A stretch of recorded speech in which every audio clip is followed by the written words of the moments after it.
হুদায়বিয়া সন্ধির সময় বুদ্ধি দিলেন, ওই বুদ্ধিতে কাজ করার সাথে সাথে প্রবলেম সলভ। মনে করেন না যে ওনাদের মাথায় বুদ্ধি নাই, অনেক চিকন বুদ্ধি আছে, কাজে লাগাবেন, মাঝে মাঝে নিবেন। ছেলে মেয়েদের সাথে পরামর্শ করবেন যে বাবা আমি তো এটা ভাবতেছি, নতুন একটা জায়গা কিনতে চাই, একটা ফ্ল্যাট কিনবো, তোমাদের কি পরামর্শ, কেমন করলে ভালো হয়? পরামর্শের দরকার আছে না নাই?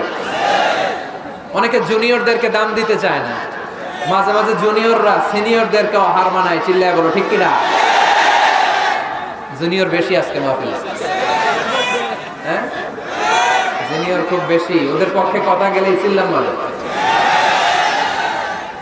আচ্ছা, তো পরামর্শের অনেক গুরুত্ব। অনেকগুলো হাদিস আমার এখানে নোট করা আছে, আমি যদি অনুবাদ শোনাতে পারতাম ভালো লাগতো, কিন্তু টাইম লিমিটস এর কারণে আমি আগাচ্ছি না। 8 নাম্বার হচ্ছে পারিবারিক পাঠাগার। প্রতিটা ঘরে